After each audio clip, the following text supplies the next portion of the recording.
Thank you so much, Sister Carolyn, for those wonderful insights. Great meditation to get us started. As usual, you know you do the work. So uh, sometimes people may take things for granted that you just saying things to be saying them, but I know for a fact that you're working to get rid of toxicity, to unlearn what others have taught you. And it's a yes, it's a journey. Yeah, it's a journey. So I just want to let you know I appreciate it and appreciate what you're doing. And thank you so much for sharing all of that great information with us. Okay, folks, you just listened to Sister Carolyn share some heavy, heavy information with us. I'm Brother Malcolm. I am here with you today to share some insights of sharing light, sharing the light on the, shining the light on the illusions. What does that mean? Well, it means that we have a responsibility and the power to inquire about the validity of the information or the truthness of the information that others have taught us. Sister Carolyn said yesterday on the broadcast, she began the broadcast with a very profound statement. Where is heaven? And I thought about it even today. Where is heaven? Now, we have been taught certain things about heaven. But what I want you to think about today is when you answer that particular question, where is heaven, then you also answer, where is God? On this broadcast, and in the work that we're doing, in the books, the broadcasts, video and audio, we talk about the greater power of God being within you. This is a departure from everything that I have ever been taught by others. I was never taught this as a child. I was taught generational toxicity. That means information had been passed on from one generation to the next. So I always believed that both God and heaven were outside of me and exist in a place that was in the sky, in the universe, somewhere. And that's what I was taught. I'm not saying whether it's right or wrong. I'm saying to you that I have discovered a new way to think about the greater power that exists within us. And this greater power is the consciousness of truth. It's unconditioned consciousness. It's the things we don't want to hear about. We don't want to know about. Because we have been taught from childhood, don't ask questions. Don't ask a lot of questions. There's some people who say, well, you can ask questions, but you have to accept the answer that someone is presenting to you. And if we are powerless, if we believe that we are powerless, and we believe that we're not divinely created with a powerful mind, then we have to look outside of ourselves, search outside of ourselves for power. So we look for it in philosophy, psychology, history, English, and all of the other things that we have been taught to find power. Religion, to find power. We want to find some kind of power that can make us feel greater than the person that we are aware of being. So when you say, when I ask the question, who are you aware of being? The answer is synonymous with, where is heaven? Because who are you aware of being? When you're on your knees praying, who are you in the prayer? Who are you in the prayer? Are you a powerful person? Or are you powerless? And you are asking God for power to do something that you believe that you don't have the power to do. And usually it's about things related to jobs, relationships.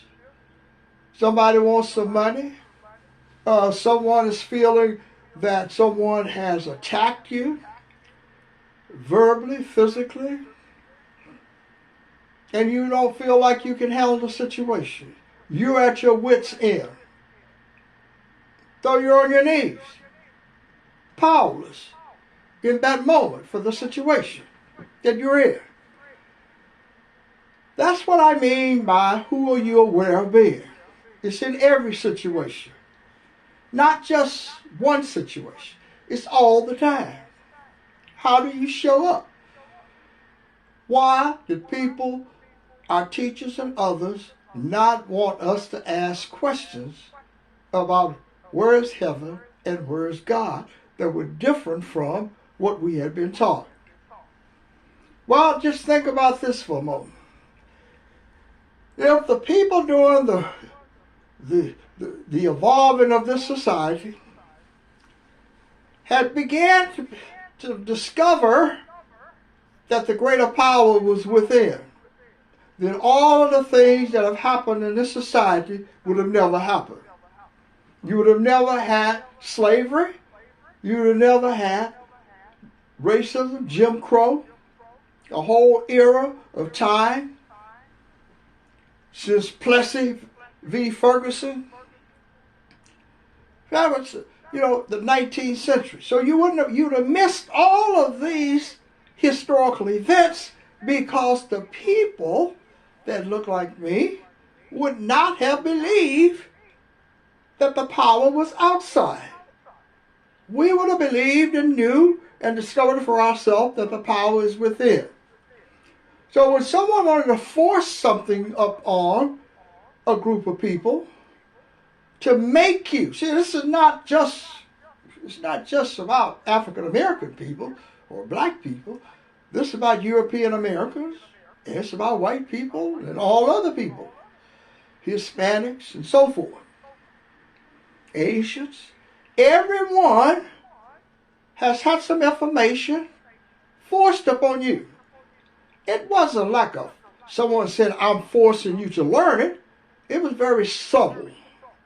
It was taught to you in a way that made it worthwhile, something that you wanted to know about. You wanted to know about George Washington, Thomas Jefferson, John Adams. You wanted to know all about what happened, the Magna Carta. You want to know all of the things that happened in history because it would give you a better understanding about what other people had done. And it will give you very little understanding about how to use that information so that you were no longer a victim of someone else's beliefs.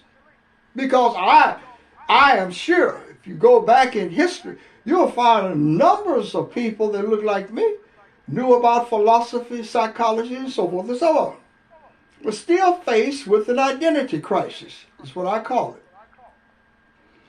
A crisis of awareness of being.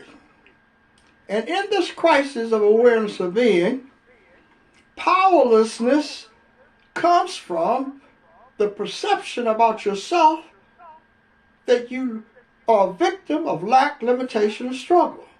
So everything about you is predicated upon what you have learned from others.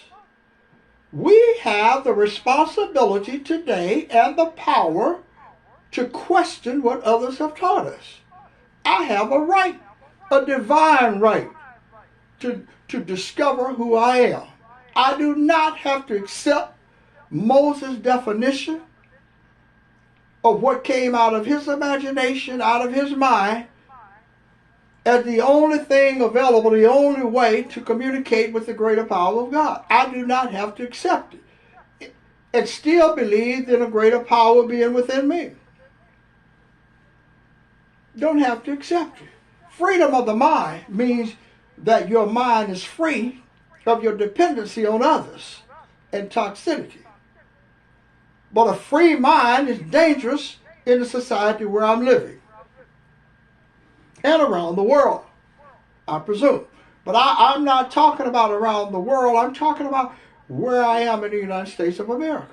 And a free mind is dangerous. All around us, we're fed information every day not to question things, to tell you who to like and who to dislike. People you don't even know. Someone can tell you, I dislike this person because of. And it's very prominent in the political arena, in politics, where people are choosing, making decisions based upon what somebody else told you. And then the people who are frustrated. See, the people that have been taught not to ask questions, this is where that generational toxicity kicks in. You don't ask any questions. You don't do any investigation. Because all of your life you have been told not to. And you've been obedient. Or too afraid. Because someone said if you question something, then it's going to get you in trouble. So we cannot trust anything but King James Version of the original writings of Moses, Paul, and all of the synoptic writers. We have to think that don't ask any questions. Where, and as the philosopher Nietzsche said, where are the original documents? But even with the original documents, it doesn't mean that you don't ask questions. Because the original documents only confirm what we already know. Somebody imagined something that was happening in their lives. Just like you can imagine a conversation that you're having in your mind. And you can interpret the conversation to be with God or Jesus or whatever deity you believe in. Does that make it true? No. It means it's something you have been taught. It's something that compels us to stay where we are. And that's why I'm putting forth an alternative way to think and live.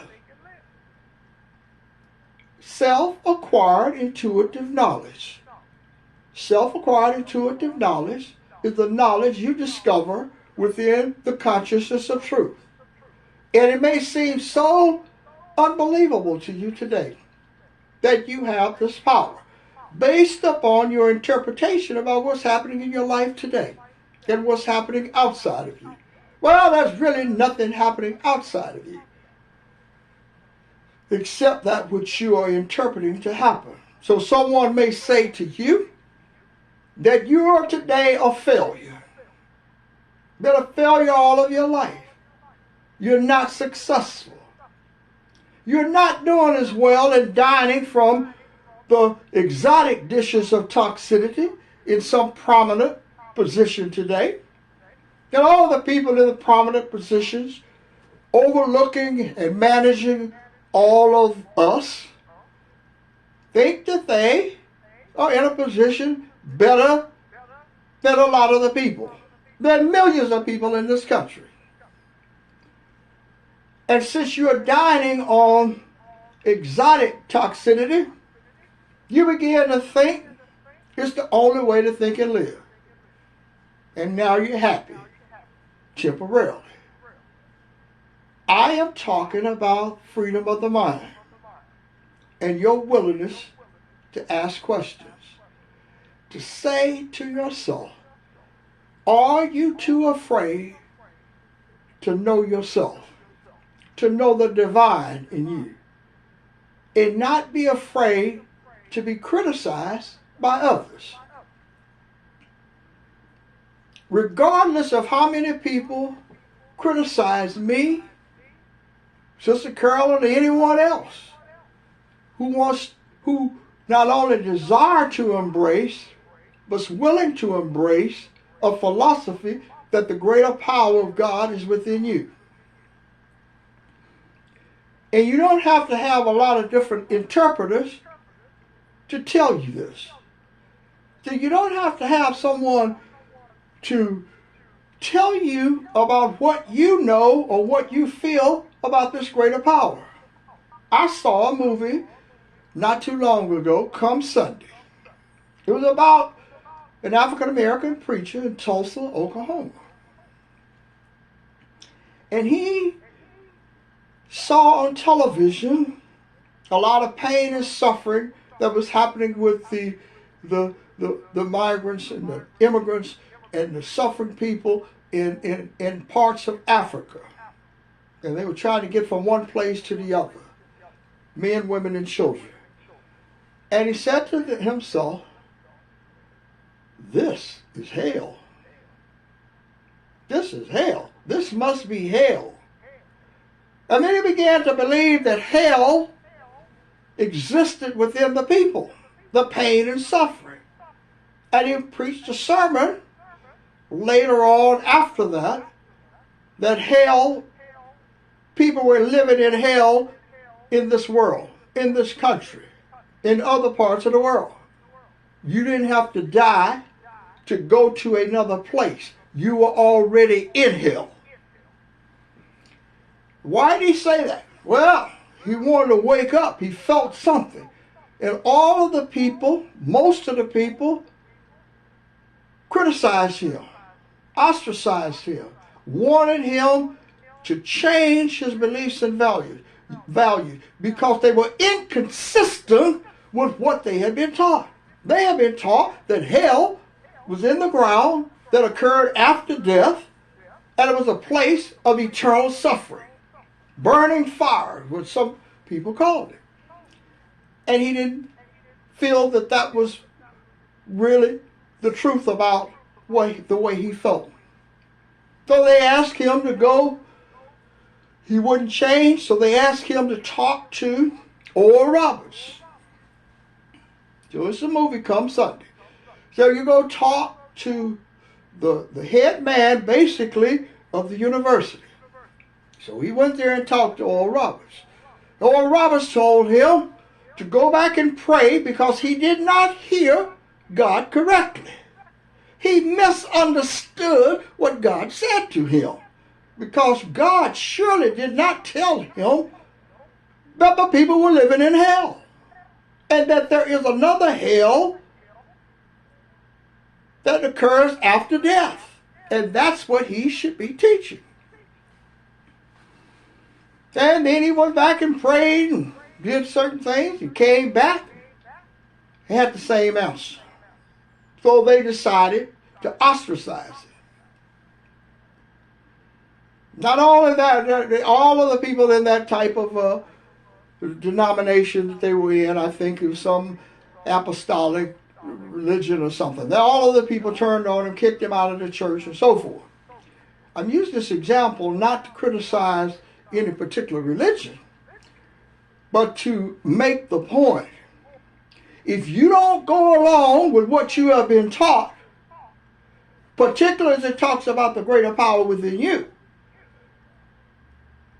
then you really don't have a place in the world because you're waking up and now you're moving away from all of the restrictions that people have placed upon your mind. And so when I say, and you say, the greater power of God is within you, then the answer goes back to what I said at the beginning of the broadcast. Sister Carolyn raised the point Sunday morning. Where is heaven? Where is heaven? And so if you say heaven is in you, then God is in you. But if you say heaven is in the sky, then God is in the sky. And that means God is not in you, not dwelling in you, actively available to you to communicate with. It's a faraway place. Now, can you prove where heaven is or the existence of heaven without dying? Yes. Heaven is clarity. Heaven is the ability to see yourself whole, perfect, and complete, free of human labels and interpretations about who you are, free of your dependency upon generational toxicity, free to express your divine purpose of a powerful mind. That is freedom. That is the greater power. That's where the greater power exists in you. And you can know this for yourself in this lifetime. It's not about dying. You don't have to die to know you're in hell. Because there are millions of people in Chicago in hell, and Baltimore, and Philadelphia, and other places in the United States of America, particularly the inner city. You're in hell. It is hell. And there's a certain part of being in hell to have been victimized all of your life. To have been taught how to live in hell with a mind that has been stripped of its own dignity to be whole, perfect, and complete. A mind that knows nothing about the greater power within. I encourage all of you to raise questions. Ask questions, genuine questions about who you really are and what is happening in your life and what beliefs you have that sustain the pain and suffering in your life.